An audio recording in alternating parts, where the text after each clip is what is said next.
एक बार एक बहुत ही दुखी व्यक्ति एक महात्मा के पास आकर कहता है, मैं अपने जीवन से बहुत दुखी हूं। मैं अपनी बीवी, बच्चों और अपने परिवार को भी खुश नहीं रख सकता।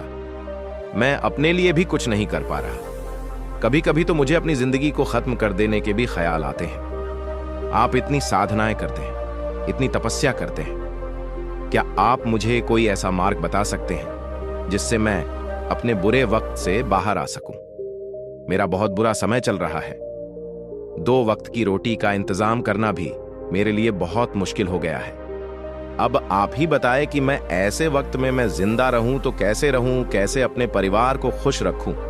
कृपया करके कोई साधारण सा तरीका बताने की कृपा करें ताकि मैं आसानी से समझ सकूं, क्योंकि मैं बहुत पढ़ा लिखा नहीं हूं। अगर आप बड़ी से बड़ी ज्ञान की बातें करेंगे तो शायद मैं कभी समझ भी नहीं पाऊंगा।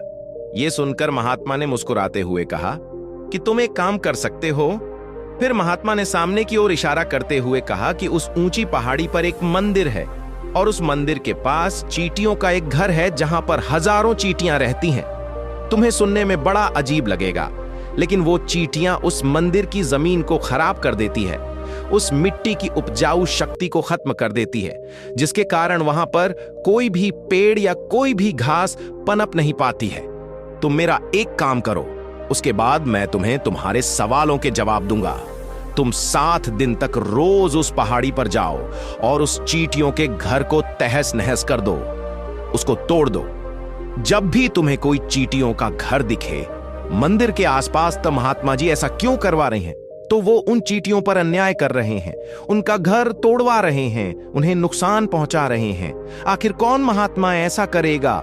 लेकिन फिर भी उस महात्मा की बात मानते हुए वो अगले दिन से ही पहाड़ी पर जाना शुरू कर देता है। जब वो पहले दिन पहाड़ी पर पहुंचता है तो देखता है कि बहुत सारी चींटियां अपना खाना जुटाने में लगी हुई हैं। सारी चींटियां कतार से चल रही हैं और अनाज के छोटे छोटे कण उठाकर अपने घर में जमा करती जा रही हैं।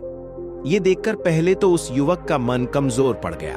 उसने सोचा कि ये इतनी मेहनत करके अपना घर भर रही है और मैं इनके घर को तबाह कर दूंगा तो इनको कितना बुरा लगेगा।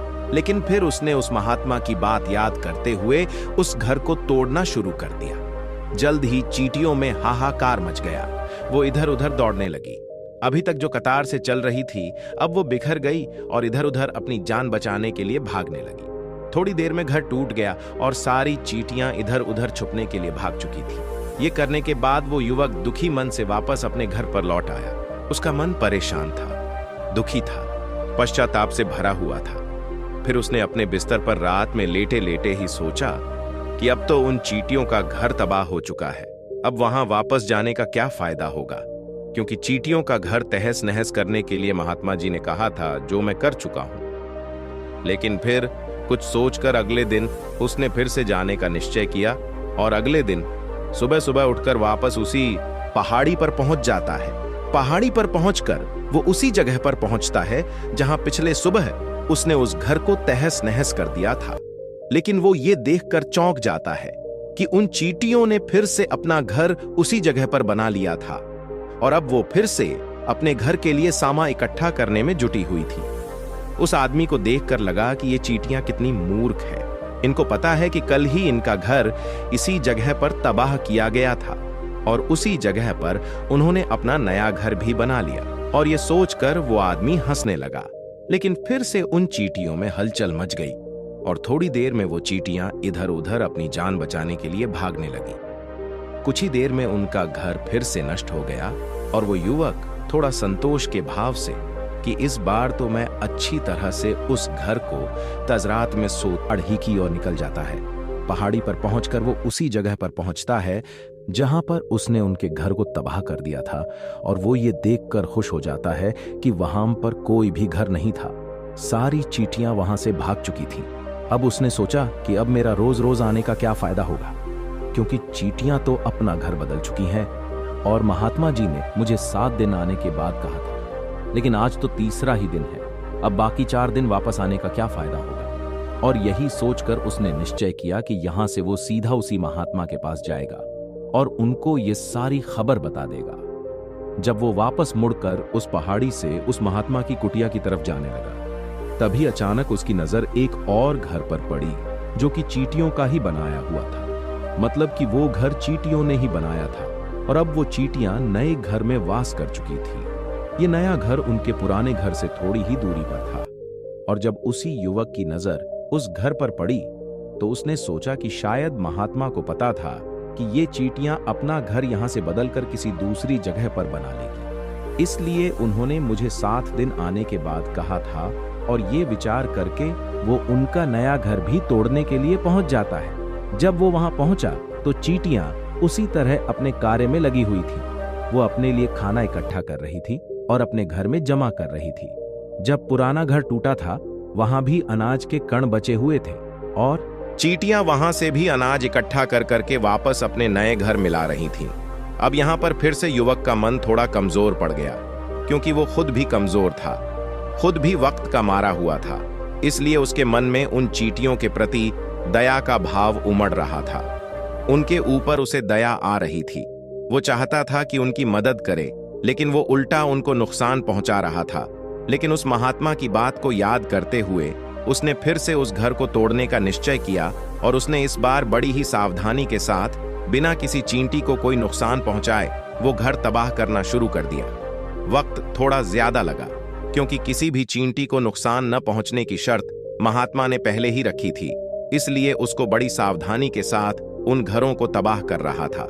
लेकिन आखिरकार उसने उस घर को भी तबाह कर दिया और उस घर को तबाह करने के बाद वो बड़े ही दुखी मन से, इस बार वो पहले से भी ज्यादा दुखी था, क्योंकि उसने उनका नया घर भी तोड़ दिया था। वो उन चींटियों को बसने ही नहीं दे रहा था और वो अब अपने आप को शैतान या दानव समझने लगा था। लेकिन फिर भी उस महात्मा की बात को मानते हुए वो अपने घर पर दुखी मन से वापस आ गया। रात में सोने से पहले एक बार उसने फिर से सोचा कि मैं कितना बड़ा शैतान हूं, कितना बड़ा दानव हूं। पुराना घर तो छोड़ो, मैं उन चींटियों को कहीं भी बसने के लिए कोई जगह ही नहीं दे रहा हूं। वो चींटियां मेरे बारे में क्या सोचती होगी, वो कितना बड़ा दानव होगा उस परमात्मा को जो मेरे द्वारा ये काम करवा रहा है। लेकिन फिर भी उसने अगले दिन जाने का निश्चय किया और अगले से भी ज्यादा ऊर्जा के साथ काम कर रही थी और उन्होंने एक रात में पहले से भी बड़ा घर बना लिया था और अब वो फिर से अपना अनाज और खाना इकट्ठा करने में जुटी हुई थी। ये देखकर उस आदमी को लगा कि ये चींटियां किस मिट्टी की बनी हुई है और ये वहीं पर अपना घर बना लेती है। क्या इनको पता नहीं है कि मैं यहाँ पर कभी भी बसने नहीं दूंगा? ये चींटी है, दिखने में इतनी छोटी है, लेकिन फिर भी ये मुझसे हार नहीं मान रही है। बड़ी ताज्जुब की बात है। और इस बार उसने गुस्से में उस घर को तहस नहस करना शुरू कर दिया। लेकिन इस बार तहस नहस करते हुए कुछ चींटियां वहीं पर मर गईं। उसके पैरों तले कुचल दी गई। कुचलने के बाद जब वो अपने अहंकार से बाहर आया तो उसने देखा कि गुस्से में उसने उन चींटियों को कितना अच्छा, उसका मन पश्चाताप से भर गया और वो रोता हुआ अपने घर की तरफ बढ़ गया। रात में सोते वक्त उसने सोचा कि मैं उन चींटियों पर बहुत ज्यादा अत्याचार कर रहा हूं, अब इससे ज्यादा अत्याचार मैं नहीं कर पाऊंगा। और यही सोचकर वो अगले दिन उन चींटियों के लिए अपने घर से थोड़ा आटा लेकर उसी पहाड़ी पर पहुंच जाता है। आज उसके मन में उन चींटियों के प्रति श्रद्धा का भाव था, दया का भाव था। आज वो उनकी मदद करना चाहता था। और जब वो वहां पर पहुंचा तो चींटियां फिर से अपने नए घर को बनाने में जुटी हुई थीं। उसने बड़े ही करुणा के साथ उन चींटियों को अपना लाया हुआ आटा खिलाया। अगले 7 दिनों तक वो ऐसा ही करता रहा। वो रोज सुबह जाता, उन चींटियों को अपने हाथों से आटा खिलाता। 7 दिन के बाद वो युवक उस महात्मा के पास पहुंचकर हाथ जोड़कर बोलता है कि हे महात्मा जी, मुझे माफ कर देना। मैंने उन चींटियों का घर तबाह करने के लिए बहुत कोशिश की। मैंने उनका घर तबाह किया भी, 1 बार नहीं 4 बार मैंने उनका घर तोड़ा। उसके बाद मैं हिम्मत नहीं कर पाया, उनके घर को नहीं तोड़ पाया। मैं समझ सकता हूं कि मैं आपका काम पूरा नहीं किया और इसके बदले आप मुझे तरीका भी नहीं बताएंगे जो कि मुझे मेरे बुरे समय से बाहर निकाल सकता है। लेकिन मुझे इसका कोई परवाह नहीं है। मुझे लगता है कि मैंने जो किया वो सही किया, इसलिए मैं आपसे आज्ञा लेकर वापस जा रहा हूं। कृपया मुझे वापस अपने घर जाने की आज्ञा दीजिए। ये सुनकर महात्मा ने मुस्कुराते हुए कहा कि अरे बेटा, कहाँ चल दिए? रुको तो सही, जलपान तो कर लो, थोड़ी देर ठहर जाओ, उसके बाद चले जाना। और ये कहकर वो महात्मा उस युवक के लिए पानी लेकर आते हैं। पानी पिलाने के बाद महात्मा उस युवक से पूछते हैं कि तुम मुझे ये बताओ कि आखिर तुम उन चींटियों का घर तबाह क्यों नहीं कर सके। वो चींटियां तो छोटी हैं और तुम इतने विशालकाय हो, फिर भी तुम उन छोटी छोटी चींटियों का घर तबाह नहीं कर पाए। कहाँ है तुम्हारी शक्ति, तुम्हारा बाहुबल? इसका जवाब देते हुए उस युवक ने कहा कि हे महात्मा, मैंने उन चींटियों का घर तबाह कर दिया था, बार बार किया था। एक बार तो अपने गुस्से में उन चींटियों को भी हानि पहुंचा दी थी, लेकिन जिस दिन मैंने उनको हानि पहुंचाई उसी दिन मुझे लगा कि मैं उनको क्यों हानि पहुंचा रहा हूं, क्यों इनको इतनी तकलीफ दे रहा हूं, और उसी दिन से मैंने उनको क्षति पहुंचाने की वजह, नुकसान पहुंचाने की वजह उनकी सहायता करनी शुरू कर दी। ये सुनकर उस महात्मा ने कहा कि ये ही तो सीखने की बात है। एक छोटी सी चींटी हमें जीवन का संदेश दे जाती है। मैंने तुम्हें उन चींटियों का घर तबाह करने के लिए नहीं भेजा था, मैंने तुम्हें भेजा था ताकि तुम उन चींटियों से कुछ सीख ले सको। तुम्हें क्या सीख मिली, उन चींटियों से क्या मुझे बता सकते हो? ये सुनकर उस युवक ने पूरी कहानी बयां कर दी।